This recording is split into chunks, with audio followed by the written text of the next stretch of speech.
भाइयों, मैं Ghanshyam Sharma APR news channel schedule से लगातार हम रूबरू हुए हैं रिलायंस की खबरों से।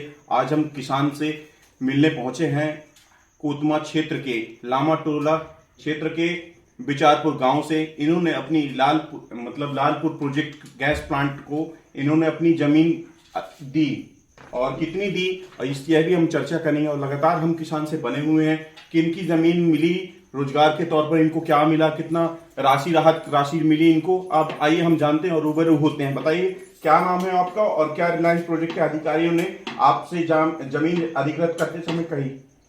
मैं ब्रजम तिवारी बिचारपुर का रहने वाला हूँ। कौन से जिले से हैं? मैं अनूपपुर जिले से हूँ, ग्राम पंचायत बिचारपुर से। मेरी ज़मीन ग्राम धुमकहाई में प्लस लामा टोला में 96 डिसमिल, यहाँ 1 एकड़ लिया गया। रिलायंस वालों ने मेरे को बोले कि आपको नौकरी दी जाएगी और आज तक मेरे को नौकरी नहीं दी गई। मेरी ज़मीन ले लिया गया जिसमें 1 एकड़ का लीज में लिए और 96 डिसमिल मंथली बेस पे लिया गया, जिससे मंथली बेस पे जो ज़मीन लिया गया है उसमें से मेरा घर का खर्च नहीं चल पा रहा है। मैं ये सोचा था कि मेरे को नौकरी दे देगी तो नौकरी से मेरे बाल बच्चों का जीवन यापन होगा। लगातार हम बने हुए हैं किस प्रकार एक बेबस किसान लगातार अपनी पीड़ा को व्यक्त कर रहा है और लालपुर सेमरा प्रोजेक्ट के अधिकारियों ने किस प्रकार जादू की झप्पी देकर किसान को अब मनमोह लिया। लेकिन बस वही जादू की झप्पी ही बस मिली।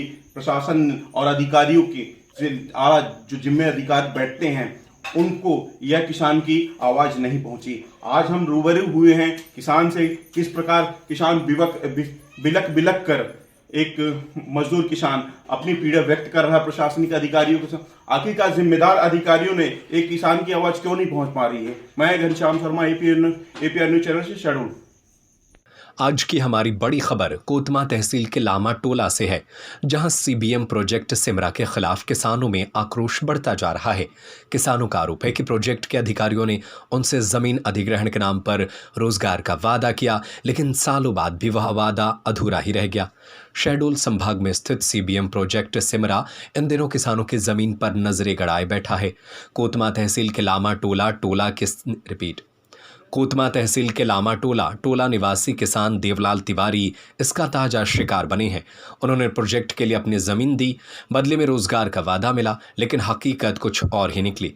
किसानों का कहना है कि जमीन लेने से पहले कंपनी ने रोजगार देने का एग्रीमेंट किया था, लेकिन आज उनकी पीढ़ी दर पीढ़ी नौकरी के लिए दर दर भटक रही है। केवल एग्रीमेंट की रकम मिल रही है, लेकिन जो सबसे अहम वादा था रोजगार का, वह पूरा नहीं हुआ। ये सिर्फ एक किसान की कहानी नहीं है, बल्कि कोतमा तहसील क्षेत्र के धुमकहाई और लामा टोला में भी किसानों की ज़मीनें अधिग्रहित की गई।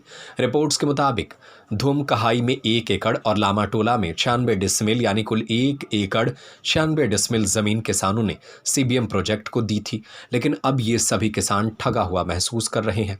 सवाल ये उठता है कि आखिर कब तक किसानों को इस तरह गुमराह किया जाएगा? क्या सरकार और प्रशासन इस मामले में कोई कार्रवाई करेगा? किसानों को उनका हक कब मिलेगा? ये सवाल आज हर पीड़ित किसान के मन में है। हमारी टीम ने इस मामले में सीबीएम प्रोजेक्ट के अधिकारियों से भी संपर्क करने की कोशिश की, लेकिन अभी तक कोई जवाब नहीं मिला है। तो ये थी आज की हमारी खास रिपोर्ट। इस मुद्दे पर आपकी क्या राय है? हमें कमेंट करके अपनी राय ज़रूर बताएं।